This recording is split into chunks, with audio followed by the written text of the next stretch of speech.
This is the discussion on number 9. One of the student learning outcomes for this course is that we want you to think about why things happen and why certain rules work. So it's really important that you don't just memorize, but ask yourself, why does this hold? So in particular, the first question says, explain what happens when the degree of the numerator is less than the degree of the denominator.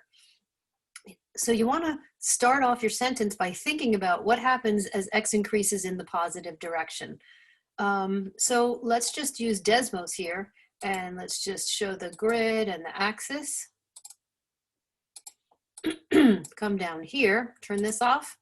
So let's just see, we have a function where the degree of the numerator is less than the degree of the denominator. How about we start off with x to the 0, which is 1, divided by x to the 1. Divided by x to the 1. So what's happening here is as x gets larger and larger, what that means is if you imagine that you are looking at a point and the x value is increasing, what's happening to the the y value, right? You can see that the y value is getting smaller and smaller. This is always going to happen when you have a situation like this, because you're thinking of this as x as some number, right? X can be, let's say x is 4.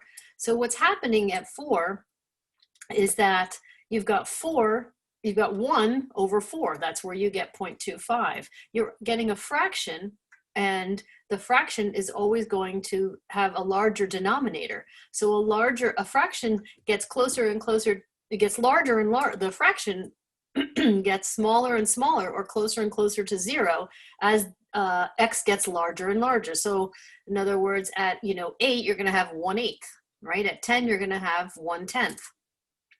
This will be the same if I make this 1 and this 5. Oops, not x5, x to the 5th. Okay, can you see once again, as x gets larger and larger, the functions get closer and closer to 0. Now in this case, the function also gets closer to 0, except it's going to have a negative branch because it's the negative numbers are in the domain, and it's a negative number, right, to the 1st divided by a negative number to the 5th. So a negative divided by a negative is positive. So it's approaching 0, but it's still a positive number. It's just a very small positive number. So any of these graphs would work as an example in your answer. But the basic idea is that a rational function is just thinking of it as a fraction. It's one number over another. And whenever you have a fraction where the denominator is larger than the numerator, the value approaches 0 as the as the denominator gets larger and larger. Now the second question was, explain what happens when the degree of the numerator is equal to the degree of the denominator.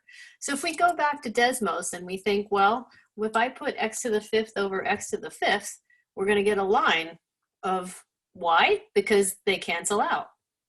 So whenever you have a number, the top is the numerator and the denominator have the same power, as x gets really, really large, you can sort of forget about the other stuff. So if I put x plus 5 here, you can see that it's still approaching 1, even though there's a 5 on the top, because when x is really, really large, it really doesn't matter, x to the 5th, right? As x to the 5th, you've got, say, 6, right? 6 to the 6th.